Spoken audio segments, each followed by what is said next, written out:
We responded to Sandy in a couple of different ways. First was prepping. When we went into Sandy, we were prepping to care for the animals that were in our care if the hurricane was going to strike us here. And that was the consideration that was being made. We have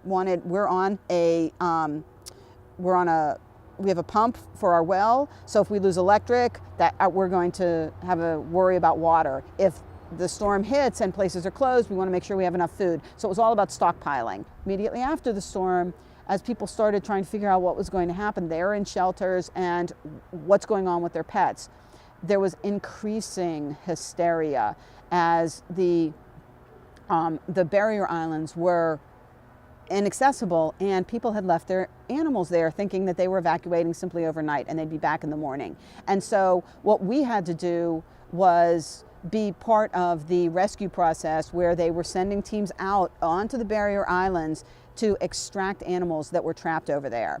And one night we got a call. I had one of my board members was on one of the extraction teams. We got a call from her saying they had a semi truck of 88 animals that was loaded on the barrier islands. It's 5 o'clock at night.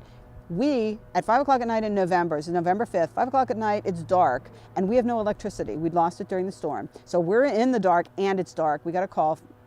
6 o'clock that night, we're full, 88 animals. Can you take them? Can you take us? Everywhere was black, and you could see them coming because they had a police escort. So you saw the sirens approach. The semi got to the head of the driveway, couldn't make the turn, and so they had to stop there. And then you had police officers carrying animals down 2 by 2 our long driveway, placing them on the ground. They would go in, we would take them in, triage them, get them into one of our carriers, move them out, and the carriers would go back to the truck. In all, by about 1 o'clock in the morning, all of the animals had been taken out of the semi, and then the families started arriving because families had heard that we were going to be a receiving station. And so, for some families, we didn't have their animals, but for some we did. Sadly, for some we had one, but not two.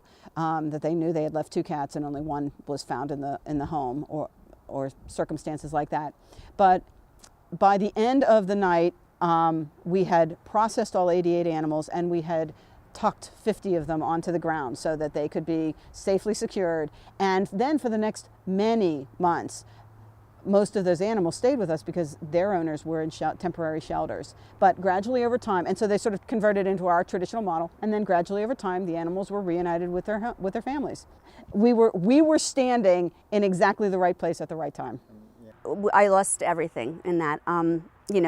The worst is the sentimental things. Thank God I didn't not take, I would never leave without my animals, and that's why I was gonna stay. So I had 8 feet of water, I'm 5'7", so that's, the refrigerator was floating in the bedroom, the windows were all broken. I have pictures online somewhere. You're walking around like the Walking Dead after that. It's all about sort of recognizing the unique nature of pet owning families and how the animal is a part of that family and helping support them and keep the family intact. That's really our goal, keeping the family intact. There's so much research that says that having a pet, being able to sit and do this with a cat or a dog when you're stressed is it provides so much relief that you want to be able to support that.